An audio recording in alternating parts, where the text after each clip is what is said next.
With Phase 7 well underway, it's time to make everyone's favorite type of video, being a tier list. I'll be ranking every class on where I think they're going to fall by the end of this tier, how well they're performing, and how sought after each class is. So if you're looking on what class to play, ultimately you can just play any class at the moment. Everything is performing very similar in terms of DPS. Every class in Season of Discovery at the moment seems to be able to bring some sort of unique utility and always has something to bring to the raid. With that being said, we're going to first start off in the S tier. Without a doubt, Shadow Priest, Holy Priest, Disc Priest, whatever you're playing, the Priest is without a doubt the most sought after. You're going to need 2 of them no matter what to do Resuvius. They're also really good on the 4 Horsemen fight. For example, you can just go to the back 2 Horsemen and have 2 Shadow Priests just heal each other with Vampiric Embrace and Devouring Plague, and pretty much just sit comfortably behind there, not having to worry about sending a healer back. Not too many other classes can have that sort of flexibility throughout a raid, and on top of that, they're performing incredibly well on single target, and they're likely to scale very well looking at sims. Next, we have the Destruction Lock, Affliction Lock. Without a doubt, just simming the highest DPS out of any class. Pretty untouchable in terms of DPS on logs, and for that reason, I kind of have to put them a bit higher. I almost want to put Shadow Priest a step down in comparison to the DPS, but Shadow Priest just bring way too much utility to the raid to not put into this S tier spot.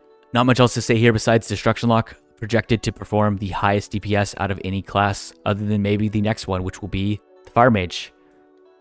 Right behind that, sitting very, very comfortably in the top 5 DPS on almost every single encounter at the moment. Some of these damage modifier fights like Thaddeus and Lotheb favor classes like the Mage and the Destruction Lock, as well as the Shadow Priest, so for that reason, I have to kind of put these 3 at the top.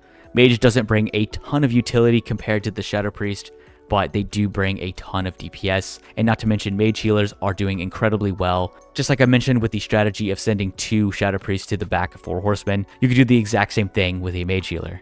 Next, we're going to do the Hunters, sitting very comfortably in the A tier, not too far behind most DPS. Melee Hunters, Marksmen, and Survival all performing very similar throughout this phase.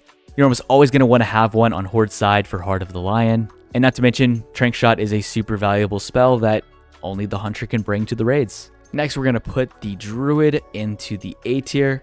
Much more valuable on Alliance side as you need Wind Fury, but both Feral and Balanced Druid are doing incredibly well this phase. Almost always mandatory to bring 1 Feral and 1 Balanced Druid to your raids. And then the Feral Druid tank, very optimal as an off tank, being able to switch to Feral and do very good DPS. Ideally one of the best soakers for the Patchwork encounter, and then the Resto Druid bringing a ton of HPS for any of those fights where there's a ton of raid damage.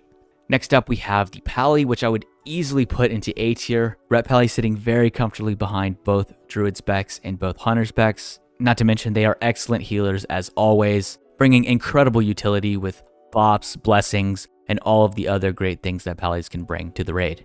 And of course, we have to mention how strong Paladin tanks are at the moment, probably one of the best, if not the best in my opinion. Next up, we have the Rogue, which is actually performing in the top 5 DPS, so we have to put him somewhere in the A or even S tier, but in the weeks to come, Sims are projecting them to not perform as well as some of the other classes. So for that reason, I'm going to have to put them in at least the B tier. They do provide some great utility as well, and they are excellent tanks, so don't get me wrong when I'm putting them this low. They are absolutely just as viable as any other class. But compared to the rest, it's really hard to give them an honest ranking.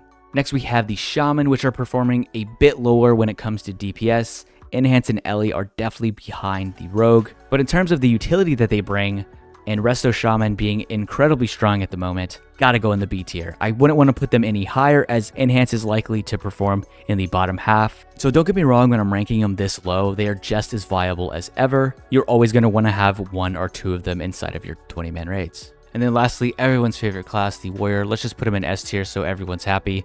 No, but seriously, at the moment, I would put them in B tier, and in the weeks to come, they'll probably move up into the A tier once they get some gear and start to scale a little bit better. They bring a ton of really good defensive cooldowns to the raid, so you're always going to want to have 1 or 2 of them inside of your raid. And that's kind of just the conclusion here as we wrap up this video, is every single spec and every single class is super optimized, and anything you bring is going to be very, very good. The only real outliers right now at the moment are the Destruction Locks and the Fire Mages. It's pretty much the only thing to really go off of in terms of DPS, but when you look at utility and defensive cooldowns and offensive cooldowns and things that other classes bring, this tier list pretty much represents that.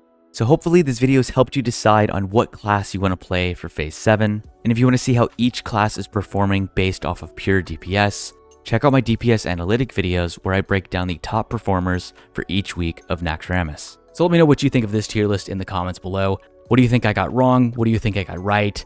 What classes would you move around? And as always, be sure to like and subscribe for more videos just like this one, and I will see you in the next one.